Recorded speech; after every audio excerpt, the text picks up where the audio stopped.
Seja muito bem-vindo, eu sou Luciano S. e esse é o canal Casos Sobrenaturais Reais.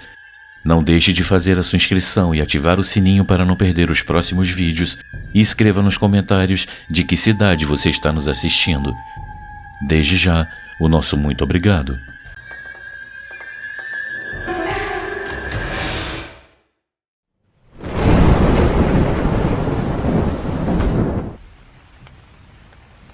Um caminho para lugar nenhum.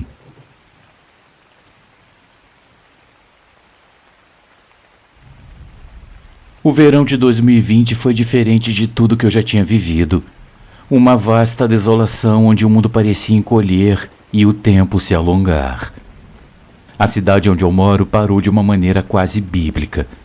As ruas estavam desertas, os parques, fantasmas e a própria essência de interação humana parecia coisa de uma era esquecida. A cidade onde eu morava não foi muito atingida pela Covid, mas agiu como se tivesse sido. Empregos desapareceram da noite para o dia e, em geral, todos foram instruídos a ficar dentro de casa. Isso durou os primeiros 3 meses. O tédio então começou a mexer com a minha sanidade e a única coisa que não era explicitamente proibida era caminhar. Então, eu caminhava. Eu caminhava pelos subúrbios, pelos parques, pelas florestas nos arredores da cidade, na esperança de que as árvores me trouxessem algum alívio do silêncio opressor. As poucas lojas que estavam abertas se tornaram destinos regulares, e quando eu não precisava comprar nada, eu simplesmente passava por elas e eu continuava explorando. Logo, essas caminhadas se transformaram em algo mais parecido com trilhas. Eu não aguentava mais ficar dentro de casa e essa era a única forma de conseguir passar um tempo na rua. Uma semana se misturava a outra e as trilhas se tornaram o meu santuário. Em um mês, eu já tinha mapeado rotas na minha cabeça, cada novo caminho sendo um respiro do sufocante confinamento. Eu sentia uma alegria especial no som dos meus passos sobre o chão da floresta, as folhas se movendo como sussurros de um mundo mais acolhedor. À medida que o verão avançava, eu comecei a querer algo mais, um desafio, um teste. Eu queria uma trilha longa o suficiente para se parecer como uma verdadeira jornada. A maioria das minhas caminhadas era pela cidade, mas ao me aventurar pelas florestas e colinas, eu sabia que eu queria algo mais selvagem. Foi então que eu decidi enfrentar a minha maior trilha até então. Uma travessia da cidade onde eu moro, Petrópolis, até a cidade vizinha, Teresópolis, ambas na região serrana do estado do Rio de Janeiro. Uma trilha que pode medir até 60 quilômetros, dependendo do ponto de partida e o de chegada. Eu acordei cedo com o sol começando a iluminar um mundo ainda coberto de orvalho. O estacionamento na entrada da trilha estava vazio e o silêncio amplificava a minha excitação nervosa. Eu achei que lá estaria cheio de gente, mas ao ver aquele lugar deserto, eu percebi que eu seria o único por lá. Eu arrumei meu equipamento cuidadosamente: água, comida, um kit de primeiros socorros, uma barraca e um mapa. Eu olhei ao redor notando a ausência de qualquer outro carro. Eu me lembrei de ser cauteloso, pois uma caminhada solitária naquela região exigia muita prudência e muito cuidado. No começo isso me empolgava, mas conforme eu pensava mais, eu comecei a me preocupar. E se eu torcesse o tornozelo? E se eu caísse e batesse a cabeça? Eu estava sozinho, afinal. Mesmo assim, eu segui em frente com um ritmo rápido, o som dos meus passos no caminho se tornando um conforto familiar.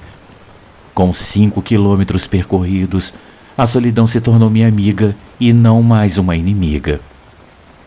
Amanhã virou tarde e eu estava adorando cada segundo. Eu me permiti vagar um pouco, deixando a falsa sensação de segurança me guiar. A floresta era densa, e logo eu me vi saindo da trilha, entrando em uma parte desconhecida e intrigante. Havia um pico rochoso sobressaindo da linha das árvores, e quanto mais eu me aproximava, mais eu queria vê-lo de perto. Para chegar lá, eu teria que me afastar da trilha por cerca de 3 quilômetros, caminhar em linha reta até a montanha. O terreno era aberto com algumas áreas cheias de poeira e pequenos bosques de árvores aqui e ali. Eu sabia que essa não era uma boa ideia, mas, confiante, eu continuei. Foi nessa parte desolada da floresta que eu percebi algo estranho. Um par de sapatos velhos estava jogado perto da base de um barranco e os cadarços estavam todos emaranhados. Ao lado, algumas camisas dobradas tremulavam ao vento. A minha curiosidade foi despertada, mas logo eu descartei aquilo como pertences de turistas que tinham se divertido demais. Eu continuei em direção à montanha que havia me chamado a atenção antes.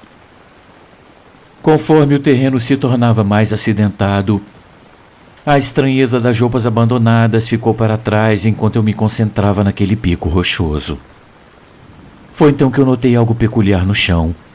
Estranhas linhas e padrões, como se algo tivesse sido arrastado pela terra. A minha curiosidade inicial logo deu lugar a um desconforto crescente, à medida que essas marcas se estendiam mais e mais, me guiando para longe de qualquer coisa familiar e mais fundo naquela floresta. Eu pensei que poderia ser o rastro de cobras ou algum animal rastejante, mas havia muitas linhas e teria que haver dezenas de criaturas para fazer todos aqueles sulcos. Talvez fosse algum fenômeno natural, mas nada fazia sentido. Mesmo assim, eu continuei seguindo até que eu avistei um movimento à frente. O meu coração disparou com uma mistura de medo e curiosidade. Luciano, no topo de um barranco, eu vi homens empoeirados e sujos reunidos em um círculo cerimonial improvisado. Suas roupas estavam rasgadas, os rostos cobertos de sujeira e sombras. Eles se moviam com precisão ritualística, erguendo blocos de concreto acima de suas cabeças repetidamente. Havia algo escrito nos blocos, mas eles estavam longe demais para que eu pudesse ler. O líder do grupo, um homem magro e ameaçador, andava entre eles carregando um instrumento afiado. Ele golpeava suas costas e peitos, fazendo o sangue brilhar sob o sol forte. O que era aquilo? Eles continuavam levando os blocos enquanto o líder gritava e os chicoteava. Eles estavam sem sapatos e sem camisas, vestindo apenas calças ou bermudas, o que me fez lembrar das roupas abandonadas que eu havia encontrado mais cedo. Aquele mistério então começava a fazer sentido. Eu sentia um frio na espinha. Os gritos de dor dos homens quebravam o silêncio da floresta e meus instintos gritavam para que eu fugisse. Eu me virei tentando ser rápido, mas a minha fuga foi desajeitada e apressada. O caminho de volta não era fácil e eu me vi tropeçando pelo mato com o coração batendo forte no peito. Enquanto eu me afastava, eu ainda podia ouvir os gritos. Quando finalmente eu cheguei à trilha, os gritos cessaram e eu fui recebido por outra visão assustadora. Outro grupo de homens havia chegado ao barranco. Eles tiraram os sapatos e as camisas, amarrando cordas em suas cinturas, cada uma presa a um bloco de concreto marcado com palavras confusas. Eles me cumprimentaram com acenos solenes e começaram sua lenta e dolorosa caminhada em direção à montanha. A floresta ficou novamente em silêncio, e o que eu testemunhei ficou gravado na minha memória. Quando eu me virei para observar novamente aqueles homens, eles já haviam sumido. Foi um sumiço quase instantâneo e muito rápido, como se eles, e eu também, sem saber, tivéssemos atravessado uma fenda no tempo, ou um portal que existe naquele ponto e é capaz de transportar quem o encontra para algum lugar ou alguma dimensão que eu desconheço. Eu nunca mais voltei àquela trilha. O que antes era um refúgio se tornou um lugar de memórias assombradas e mistérios que eu não queria desvendar. Hoje, eu me mantenho nas trilhas marcadas, respeitando o desconhecido e temendo o que pode estar escondido no meio do nada. A lembrança daqueles homens e seus gritos nunca desapareceu. Uma lembrança constante de que alguns cantos do mundo devem ser deixados intocados. Muito obrigado a todos por ouvirem a minha história e um grande abraço.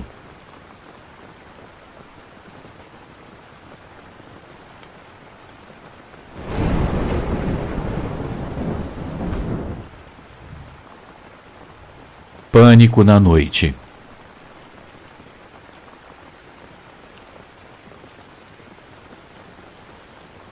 Boa noite, Luciano. Espero que esteja tudo bem com você e todos os ouvintes do canal. Como uma boa seguidora da doutrina espírita, eu sempre acompanho seu canal. Existem casos que eu me identifico e acredito profundamente.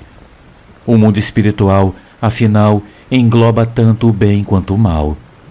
Mas hoje eu vou contar algo que eu vivi quando eu tinha apenas 5 anos de idade. Era uma noite extremamente chuvosa. A tempestade era tão forte que balançava a nossa casa. Nos fundos havia um pinheiro enorme e meu avô estava preocupado que ele caísse. Por segurança, ele decidiu colocar o meu primo e eu em um quarto afastado da área onde a árvore poderia cair. A chuva era implacável e logo ficamos sem energia. A sensação daquela noite era aterrorizante. De repente, começamos a ouvir um barulho ao redor da casa. Eram passos pesados correndo de um lado para o outro. O meu avô se levantou rapidamente, trancou a porta e nos disse para ficarmos debaixo das cobertas. Eu estava muito assustada sem entender o que estava acontecendo. Aqueles passos eram fortes e rápidos, como se algo grande estivesse se movendo ao redor. O meu avô, armado com a sua espingarda, ficou na sala, atento. Por um momento tudo ficou em silêncio, até que um som muito forte ecoou na porta. A batida foi tão intensa que quase a quebrou, como se algo quisesse desesperadamente entrar. O meu avô gritou para sairmos dali. O que era aquilo? Uma criatura ou uma pessoa? Até hoje eu não sei. Na manhã seguinte, ao acordar, eu vi que havia marcas profundas na porta como arranhões. Luciano, até hoje eu não sei o que era aquilo. Essa experiência me marcou profundamente e desde então nunca mais eu consegui dormir sozinha. Eu acredito muito no mundo espiritual, mas criaturas como lobisomens não são algo que ouvimos falar no espiritismo. De qualquer forma, eu espero que ninguém tenha que enfrentar uma coisa dessas, pois eu tenho a sensação de que aquilo queria nos machucar. Essa foi a minha história, meus amigos. Espero que todos tenham gostado. Muito obrigada a todos pela atenção.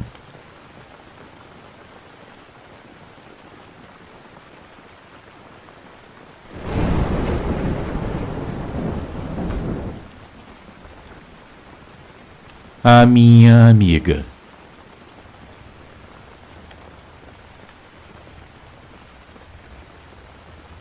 Olá, Luciano. Bom dia, boa tarde ou boa noite a todos. Eu demorei muito tempo para reunir coragem e escrever, apesar de ser uma ouvinte fiel do seu canal desde o início.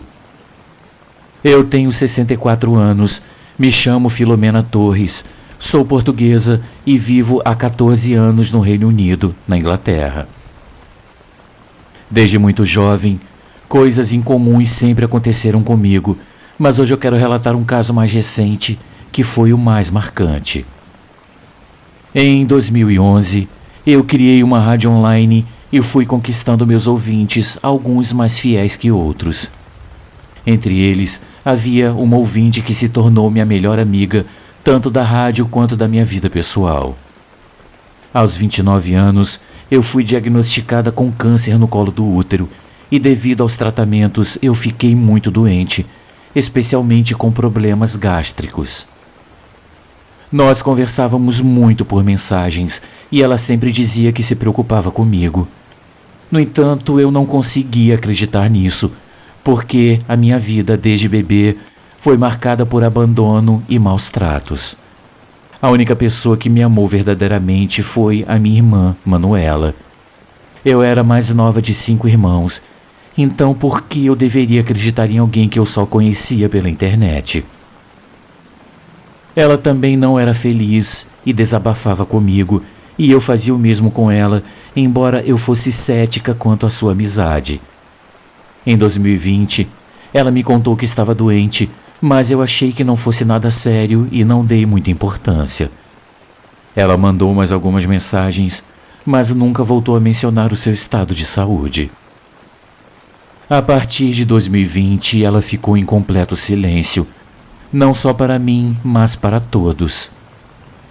Como eu já não mantinha a rádio desde 2016, quando a minha irmã Manuela faleceu e eu entrei em depressão, eu acabei me afastando. Em fevereiro de 2023, eu comecei a perguntar por ela às nossas amigas em comum. Eu sabia que algo estava errado, mas ninguém sabia de nada. E foi então que algo sobrenatural aconteceu. Em uma terça-feira do mês de fevereiro, eu não me lembro o dia exato, eu fui me deitar. De repente eu me vi em um lugar que parecia uma garagem antiga e grande, muito cinzenta. Eu notei que havia pessoas brigando violentamente umas com as outras. Eu comecei a me irritar e decidi entrar na briga também. Eu peguei um pedaço de pau, mas para minha surpresa, ele atravessou o corpo de um dos envolvidos. Foi aí que eu percebi que todos éramos espíritos. Eu comecei a gritar para que todos parassem, dizendo que estávamos mortos. E eles pararam. Eu então me afastei e me encostei em uma parede, observando ao longe um túnel sem luz de onde vinham muitas pessoas que pareciam felizes. Elas tinham os rostos cobertos por uma espécie de máscara que tapava completamente as suas cabeças. Eu não conseguia ver o rosto de ninguém, exceto o de uma moça, por volta dos 25 anos. Ela estava muito bem vestida, usava uma saia plissada parecida com as saias escocesas e uma camisa azul clara. Ela parecia muito feliz. Luciano, quando eu a vi, eu pensei, se ela passar por mim, eu vou testar se o meu braço atravessa o dela para ter certeza de que eu morri. E foi o que eu fiz. A minha mão passou pelo ombro dela sem dificuldade. Então ela parou, ficou séria, olhou para mim como se me reconhecesse, sorriu novamente e entrou em um túnel de luz muito brilhante. Antes que eu pudesse pensar em segui-la, eu acordei no meu quarto. Eu fiquei refletindo sobre o porquê de eu ter ido parar naquele lugar. Eu sabia que isso não tinha sido um mero sonho. Aquela moça me parecia familiar, mas eu deixei isso de lado. 2 dias depois, eu recebi uma mensagem de uma amiga em comum, informando que a nossa amiga havia falecido exatamente na noite daquela terça-feira. Eu havia duvidado dessa amizade, mas no momento da despedida algo nos uniu, como se fosse um adeus e ao mesmo tempo um até breve. A alegria que ela demonstrava naquele lugar é algo indescritível. Luciano, muito obrigada por ler esse relato que é muito marcante para mim. Eu tenho mais histórias que fogem do que se considera normal, inclusive experiências com a minha irmã falecida. Eu também vivi uma experiência de quase morte durante o tratamento do câncer. Assim que eu puder, eu enviarei o meu relato contando essa história. Muito obrigada a todos que ouviram o meu relato. Eu estou muito feliz por ver esse canal crescer diariamente. Um grande abraço a todos e até uma próxima.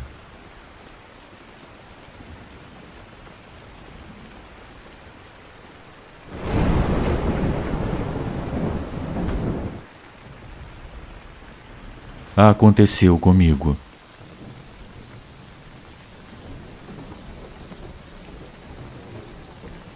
Oi, Luciano e amigos do canal. Espero que esteja tudo bem com todos vocês. Aqui vai mais um relato. O meu nome é Úrsula. Eu sou enfermeira e trabalho em um grande hospital no tratamento de câncer daqui do Rio de Janeiro. Um dia, uma amiga e eu passávamos em frente a essa instituição e eu comentei com ela que eu nunca trabalharia ali naquele lugar. Mas apenas 2 anos depois, eu ingressava naquela mesma instituição como funcionária efetiva. Depois de um tempo trabalhando lá, foi inaugurado o ambulatório de cuidados paliativos. Conversando com os profissionais desse setor, eu disse que nunca trabalharia ali, pois seria como trabalhar em vão, devido ao fato desses pacientes não terem chance de cura e por estarem em uma fase avançada da doença. Com o passar dos anos, foi inaugurada uma unidade inteira destinada a cuidados paliativos. E justamente por eu ter dito que nunca trabalharia no ambulatório, eu fui transferida para essa unidade. Eu fui trabalhar na emergência e o ambulatório ficava no mesmo ambiente físico. Os primeiros 15 dias foram um choque para mim, pois as características do trabalho eram diferentes das quais eu estava habituada até então, e além disso, eu não achava que ali eu seria útil. Essa situação estava me entristecendo demais, então eu decidi que solicitaria o meu retorno à minha unidade original. Um dia, eu fui trabalhar determinada a resolver esse problema. Eu chegava muito cedo para iniciar os atendimentos e liberar alguns pacientes que lá estavam e que haviam chegado bem cedo. Eu preparei tudo e abri a porta da emergência para chamar o primeiro paciente, e nesse momento eu olhei para o hall e a recepção e eles pareciam estar em uma outra dimensão. O ar ganhou um efeito como se vê quando se observa o asfalto durante um sol muito intenso. Eu fiquei de pé em frente à porta, maravilhada com a intensidade das cores que as paredes e os pisos ganharam. Foi nesse momento que eu ouvi uma voz no meu ouvido direito me dizendo o seguinte: por que você está lutando tanto contra trabalhar nesse lugar? Eles precisam do seu trabalho e das suas mãos. Aqui, os pacientes só precisam de amor e de cuidados. Foi então que eu disse a mim mesma que se era isso que eles precisavam, eu era perfeitamente capaz de fazer. Então, Luciano, eu trabalhei lá por 5 anos e antes dessa transferência acontecer, eu achava que já tinha visto e vivido tudo na minha profissão, mas eu estava enganada. Lá, eu vivenciei momentos que nunca imaginei vivenciar. Nesses 5 anos, eu tentei dar o melhor de mim como pessoa e como profissional a esse lugar. E ele me aproximou ainda mais de Deus, e foi a melhor unidade na qual eu trabalhei e onde eu me senti mais útil. Depois desse tempo, eu retornei para minha unidade de origem, onde eu trabalhava dando orientação aos familiares e acompanhantes dos pacientes internados e ainda fazia parte do grupo de voluntários espirituais. Eu trabalho nesse hospital há 39 anos e, se eu pudesse, eu não me aposentaria nunca. Um grande abraço a todos vocês.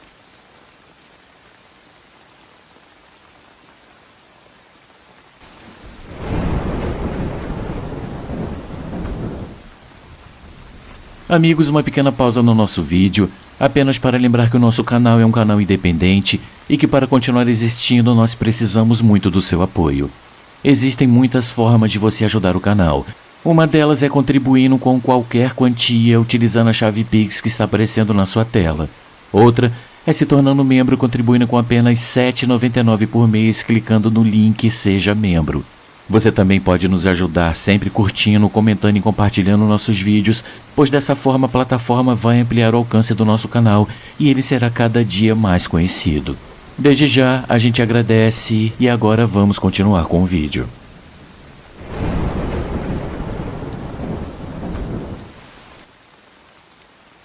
Muito cuidado com eles.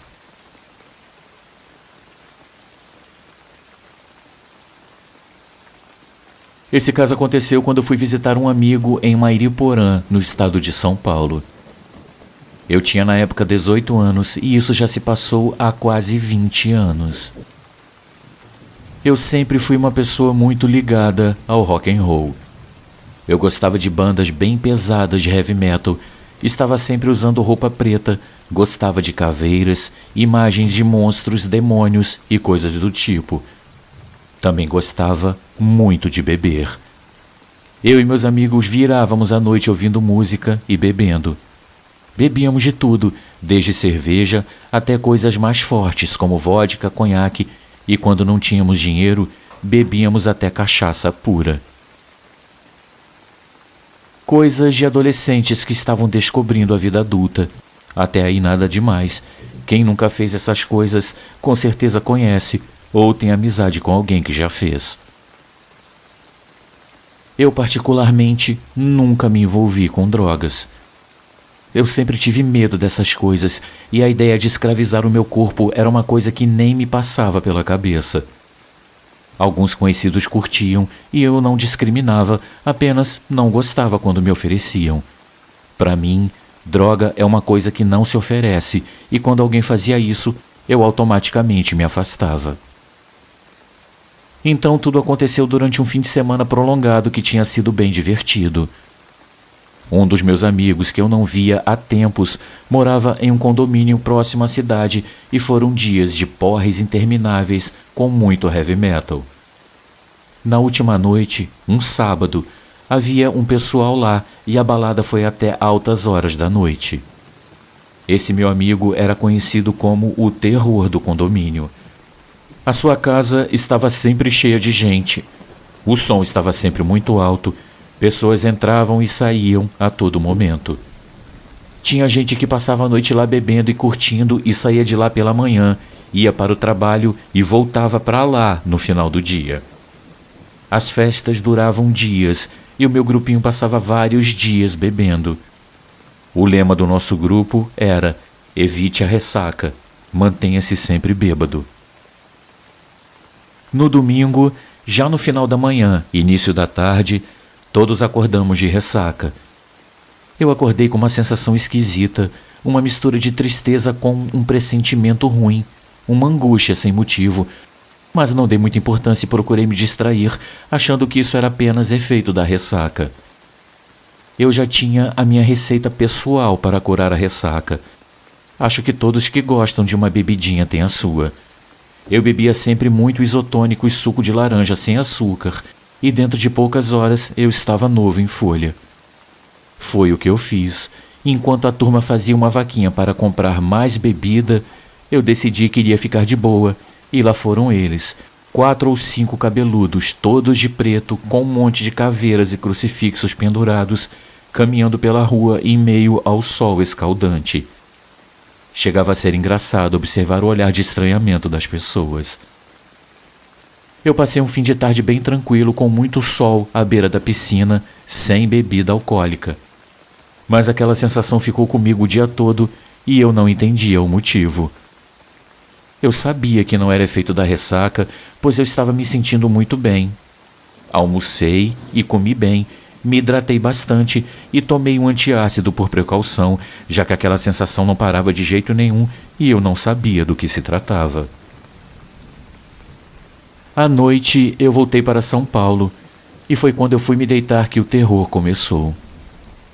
Eu não conseguia pegar no sono e comecei a ver uma faísca perto de mim e, prestando mais atenção, eu vi que era a brasa de um cigarro. Luciano, tinha um cara fumando do meu lado. Era um sujeito pardo, com umas vestes simples, e eu vi que ele não estava sozinho. Eu tentei não dar atenção, tentando entender o que estava acontecendo. Eu não sabia se eu estava sonhando ou se eu estava acordado. Eu me virei para o outro lado e vi mais algumas pessoas. Uns caras baderneiros e muito mal encarados. Eu me levantei rapidamente e acendi a luz meio assustado, mas continuei achando que se tratava apenas da minha imaginação. Sabe aquele estágio que você está quase pegando no sono e não sabe se já começou a sonhar ou se ainda está acordado, atento às coisas que acontecem à sua volta? Era exatamente isso. Eu resolvi me levantar e tomar um banho e depois voltei a me deitar. Só que alguns minutos depois, eles voltaram e um deles me disse: "A gente só quer se divertir um pouco e bem longe do pai." E então o ar começou a me faltar. Eu senti um aperto no pescoço. Eu ouvi uma risada baixinha, bem perto de mim. Era como um sussurro, uma voz cruel. Parecia um bicho, uma coisa do inferno mesmo. Eu me levantei desesperado, ofegante e muito assustado. Eu nunca senti tanto medo na minha vida. A minha sorte foi que meu irmão estava próximo e me socorreu. Ele conhece muito sobre esses assuntos e tomou algumas ações que resolveram o problema. Eu não vou contar aqui como foi porque não quero tocar em questões religiosas, pois isso é uma coisa particular de cada pessoa. Mas, da verdade, todos precisam saber da lição que eu tirei desse episódio. Amigos, nunca se exceda nos prazeres da vida. Existe um limite pelo qual não se deve passar. O controle passa a não ser mais seu. Existem espíritos perdidos, ou demônios, como alguns chamam, que estão por toda parte e precisam sustentar os seus vícios. Mas a coisa não é tão simples assim. Existe uma organização que os controla, uma força do mal que quer dominar o mundo. Eles ficam na porta dos bares, nos pontos de drogas, nos prostíbulos, nas orgias. Uma pessoa vulnerável é facilmente dominada e passa a servi-los.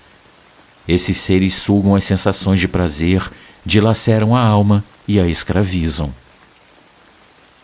Desse dia em diante, eu nunca mais pus uma gota de álcool na minha boca.